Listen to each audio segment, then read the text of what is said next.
Puedo oír la voz de Cristo. Me acompañan con una oración, ¿sí? Padre amado, Padre celestial, tú eres el Dios soberano, que sabe todo, todo lo sabe, todo lo ve. Te pido con un corazón sincero que tu Espíritu Santo hoy esté actuando a través de mí y hables tú, Padre. Prepara el corazón de mis hermanos para que con toda atención puedan escuchar lo que tú hoy nos quieres decir. Bendice este tiempo, todo esto te pido en nombre de Jesús. Amén. Vamos a recordar un poquitito lo que vimos el primer día, el nacimiento de la esperanza. Vimos que es necesario nacer de nuevo para tener una nueva vida y nosotros debemos buscarla con buena predisposición y anhelo, al igual que Nicodemo, ¿sí? La segunda lectura, el segundo día, se habló de el camino de la esperanza. Aprendimos de una vida de santidad por fe a través de la vida de Abraham y Sara. Y esto se pudo llevar a cabo por la fe, creyéndole y obedeciéndole a nuestro Dios. Hoy vamos a ver otro tema, que también dice la esperanza, pero es unidos en la esperanza, ¿sí? Vamos a leer Efesios 4, 1, 6, alternativamente. Yo leo uno, ustedes el segundo, ¿sí? Empiezo yo. Yo pues, preso en el Señor, os ruego que andéis, como es digno de vocación con que fuisteis llamados.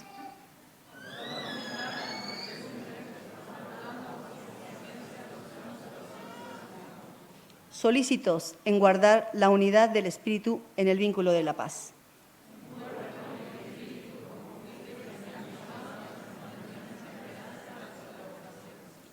Un Señor, una fe, un bautismo, un Dios.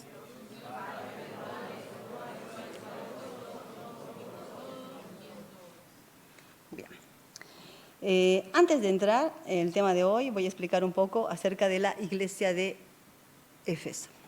La ciudad de Éfeso está ubicada en la costa occidental de Asia Menor. Actualmente es Turquía. Si queremos ir a visitar, podemos ir. Esta ciudad era el centro cultural y comercial en esa región. Era famosa y rica. Allí se encontraba el templo de la diosa Diana, Artemisa, el cual era, en su momento, una de las 7 maravillas del mundo. Esta ciudad estaba llena de idolatría y supersticiones. Era una ciudad corrupta moral y espiritualmente. Según Hechos, capítulo 18-19, Pablo, en su tercer viaje misionero, fue a Éfeso. Se quedó allí por un espacio de unos 3 años predicando el Evangelio de Cristo, tanto a judíos y gentiles, y así había hecho muchos discípulos. Pero también había grandes persecuciones. Así que Pablo debía salir de Éfeso y no volvió más. Terminando el tercer viaje, volvió a Jerusalén y allí fue arrestado por los judíos. Luego fue llevado a Roma. En la cárcel de Roma, Pablo escribió 4 cartas. A Efesios es una de ellas, es esta. La primera parte. Características para guardar la unidad, ¿sí? ¿Qué características debemos tener los cristianos para guardar la unidad? Versículo, el 1 y 2. En esta primera parte, Pablo nos enseña qué tipo de actitudes o qué tipo de vida debemos llevar para guardar la unidad y para edificar la iglesia, que es el cuerpo de Cristo.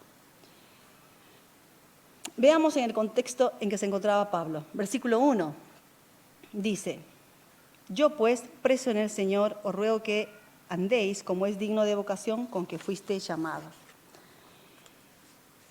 La conjunción yo pues nos hace entender que lo que Pablo iba a decir en este capítulo 4 sería una conclusión de los 3 capítulos anteriores, donde explicó en detalle todo lo que Dios hizo en nosotros por su gracia. Continuó preso en el Señor. Podemos imaginar el dolor de un preso, el dolor de él, encarcelado, pero el deseo de predicar de Jesús estaba intacto. Era pastor de ellos. Aunque estuvo en la cárcel, no se desanimó ni dejó su ministerio de apóstol, sino hizo siempre todo lo posible orando sin cesar por ellos. Eran sus ovejas. Eso lo podemos ver en Efesios 1:16. No cesó de dar gracias no ceso de dar gracias por vosotros, haciendo memoria de vosotros en mis oraciones. Eran sus ovejas, mandaba cartas para confirmar en ellos la fe. Pablo, siendo preso, animaba a los cristianos de Éfeso, diciendo en Efesios 3:13, por lo cual pido que no desmayes a causa de mis tribulaciones por vosotros, las cuales son vuestra gloria. Como no sabía cuándo iba a ser ejecutado, porque estaba preso, él escribía la carta como su testamento. ¿Pueden imaginar qué importancia? ¿Cuál es el peso que tiene esta carta? Así, con toda atención, vamos a escuchar la exhortación de Pablo, que es también una exhortación para nosotros. Continuemos. Versículo 1 dice, os ruego que andéis como es digno de la vocación con que fuisteis llamados. Debemos prestar atención en la frase fuisteis llamados. Pablo no les rogó a los efesios que vivieran dignamente para llegar a ser salvos, sino ya eran salvos por la gracia. Por tanto, le rogaba que vivieran dignamente como hijos de Dios. Porque el que no conoce el amor redentor de Dios, ese amor que te libera de pecado, nunca puede vivir una vida digna como hijos de Dios. ¿Sí? Piensa que es esclavo. Si creemos que somos salvos por la gracia, debemos andar dignamente como hijos de Dios. Continuemos. Ahora sí, vamos a ver las características de guardar la unidad. Versículo 2 dice, con toda humildad y mansedumbre, soportándoos con paciencia los unos a los otros en amor. El hombre caído o pecador es orgulloso por instinto. La humildad, mansedumbre y la paciencia en amor son naturaleza de Dios y de su Hijo. Veamos Mateo 11:29. Llevad mi yugo sobre vosotros y aprended de mí, que soy manso y humilde de corazón, y hallaréis descanso para vuestras almas. Esto lo dijo Jesús. Veamos un ejemplo más grande de humildad por parte de él. Jesús en la última cena, con sus discípulos, siendo el Señor, agarró la toalla, ceñido en su lomo, agachándose, empezó a lavar los pies sucios de sus discípulos. Él no vino para ser servido, sino vino para servir y dar su vida en rescate por muchos. Esto está en Mateo 10:45. También Filipenses 2:6-8, el cual, siendo en forma de Dios, no escatimó a ser igual a Dios como a cosa a que aferrarse, sino que se despojó de sí mismo, tomando una forma de siervo, hecho semejante a un hombre, estando en la condición de hombre, se humilló a sí mismo, haciéndose obediente hasta la muerte y muerte de cruz. Qué humildad, ¿no? La humildad es reconocerse a sí mismo como polvo y ceniza delante de Dios y considerar a los otros como superiores a uno mismo. No insistir en defender nuestros propios derechos, sino dejarlos de lado para el bien de los otros.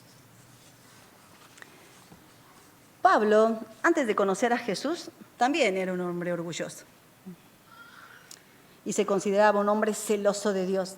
Pero después de encontrar a este Jesús resucitado, su vida cambió. Se consideró a sí mismo como un abortivo al lado de los apóstoles. Eso está en 1 Corintios 15:8. Y luego dijo que era más insignificante que todos los santos. Efesios 3:8. Y más tarde dijo que era el primero entre los pecadores. 1 de Timoteo 1:15.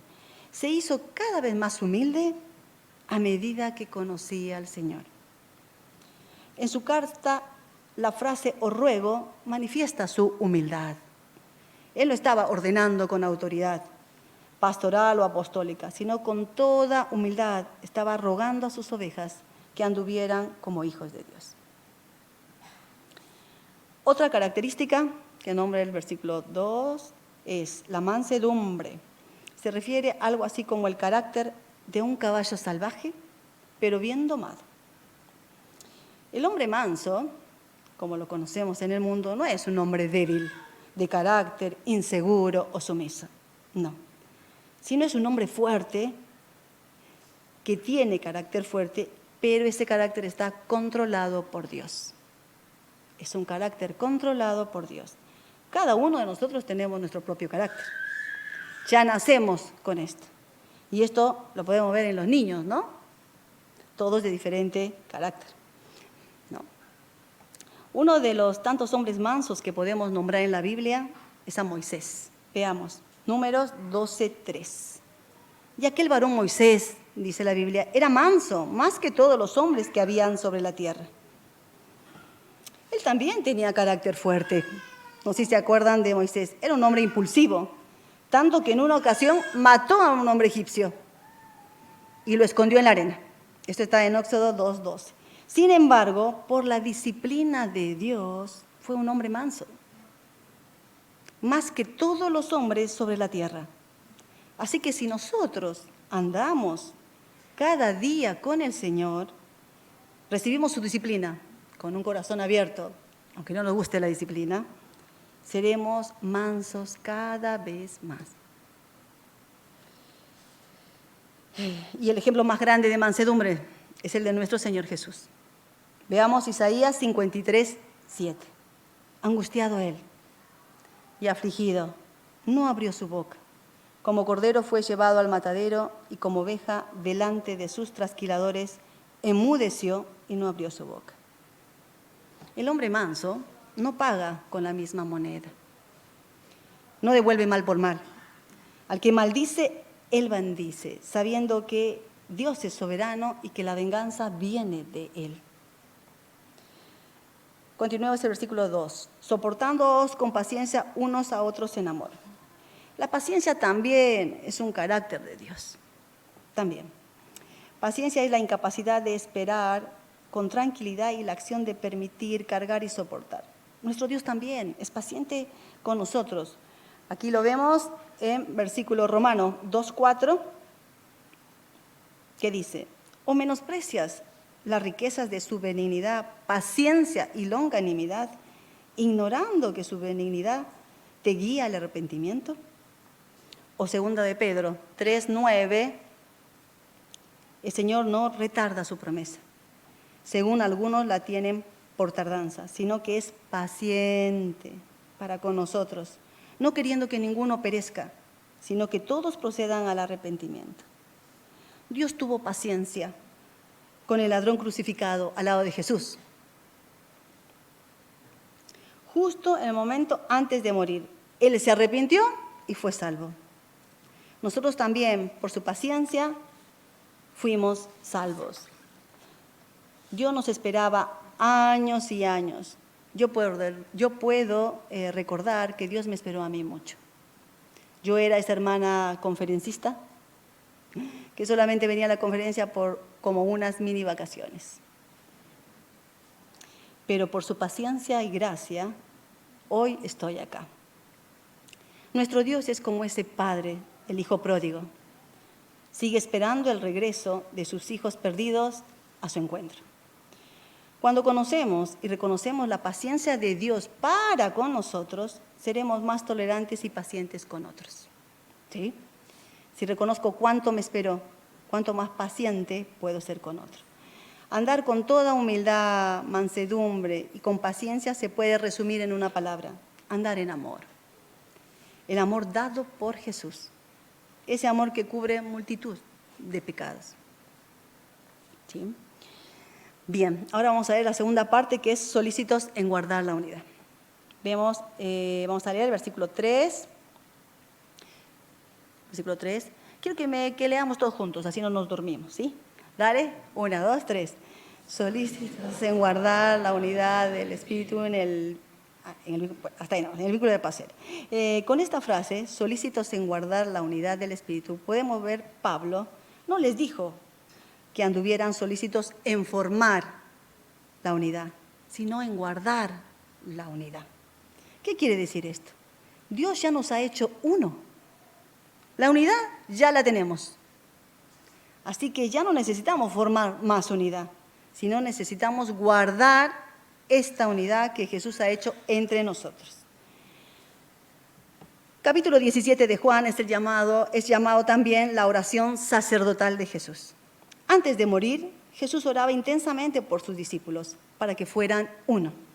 Esto se ve en Juan 17, 21, 22. Esta es la oración de Jesús. Para que todos sean uno, como tú, oh Padre, en mí y yo en ti, que también ellos sean uno en nosotros, para que el mundo crea que tú me enviaste. La gloria que me diste yo les he dado para que sean uno, así como nosotros somos uno. Nuestro Señor Jesús pasó su último tiempo en la tierra orando repetidamente por sus discípulos para que fueran uno. La unidad de la iglesia es el anhelo profundo y el propósito de la salvación de Dios para con nosotros, porque la unidad es la forma de ser del Dios Trino.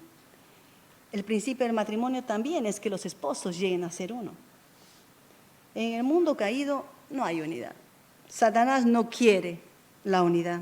Él quiere romper la unidad de la iglesia. Él rompió la unidad en el primer hogar, Adán y Eva. Como sabemos, Jesús no solo oraba para la unidad de la iglesia, sino que también dio su vida por ella. Si vemos Efesios 2, 14, 16, porque Él es nuestra paz, que de ambos pueblos hizo uno, derribando la pared intermedia de separación, aboliendo en su carne las enemistades, la ley de los mandamientos expresados en ordenanzas, para crear en sí mismos de los dos uno solo y nuevo hombre, haciendo la paz, y mediante la cruz reconciliar con Dios a ambos en un solo cuerpo, atando en ellas enemistades. La iglesia de Éfeso, como la iglesia local, estaba compuesta por todo tipo de personas: hombres, mujeres, libres, esclavos, judíos, gentiles, sabios, indoctos, ricos, pobres, adultos, niños, etc. Muy parecida a nuestra iglesia, ¿no? Con nacionalidades, condición económica, cultura, idiomas diferentes.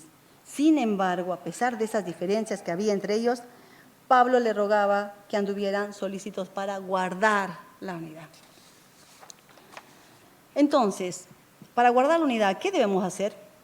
Debemos reconocer primero que somos uno en Cristo. Y segundo, que somos miembros diferentes del cuerpo de Cristo. Aunque haya mucha diferencia entre nosotros, todos somos uno en Cristo, el que nos unió con su sangre en la cruz. Si somos conscientes del precio que Él pagó para la unidad de la iglesia, podemos andar solícitos en guardar la unidad en todo momento. La iglesia es el cuerpo de Cristo. Tú y yo, todos somos miembros de ese cuerpo. Romanos 12, 4 dice: porque de la manera que en un cuerpo tenemos muchos miembros, pero no todos los miembros tienen la misma función, así nosotros, siendo muchos, somos un cuerpo en Cristo y todos miembros los unos de los otros. La diferencia entre nosotros suele provocar conflictos y barreras, pero Dios nos hizo a cada uno diferente, uno del otro. Pero cada uno cumple una función importante, tanto el que recepciona como el que predica. Por ejemplo, los ojos son miembros muy importantes de un cuerpo, pero imagina una cara llena de ojos. Sería un monstruo, ¿no? Y no un hombre normal. Necesitamos unos de otros para la madurez y el crecimiento de la iglesia. Y por último, Pablo recalca los 4 fundamentos básicos y comunes de la iglesia. Vamos a ver el versículo 4, 5 y 6.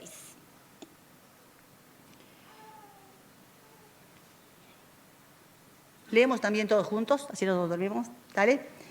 Ya, 1, 2, 3. Un cuerpo.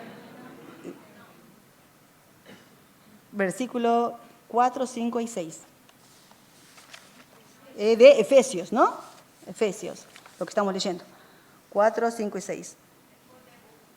Un cuerpo. Efesios 4. Efesios 4. Leo yo, o sea, 4, 5 y 6. Bueno, lo leo yo. 4, 5 y 6.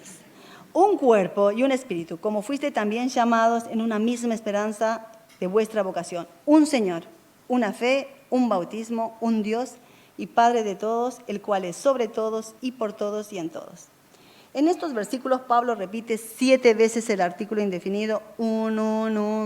Muchas veces, 7, para recalcar la unidad de la iglesia. Nuestro fundamento de fe es uno. Tenemos un Señor, un Dios y un Padre. Esta verdad nos une. Y también nosotros fuimos llamados en una misma esperanza de nuestra vocación, llevando una forma de vida diferente. Esta misma esperanza está en el reino de Dios, nos une y nos hace guardar la unidad en la iglesia. En conclusión, Jesús nos ha hecho uno con su sangre, a través de la obra del Espíritu Santo que trabajó en nosotros. Lo creemos y tenemos una misma esperanza celestial. Además, somos parte del cuerpo de Cristo. Tratemos de guardar esa unidad en la iglesia, siendo humildes, mansos y pacientes unos con otros. Porque tenemos un Señor, una fe, un Dios, Padre de todos, sobre todos, por todos y en todos. Bien, hasta acá el mensaje. Todo lo pagó, quien por mí murió, y mis manchas se lavó con sangre carmesí, con sangre carmesí, con sangre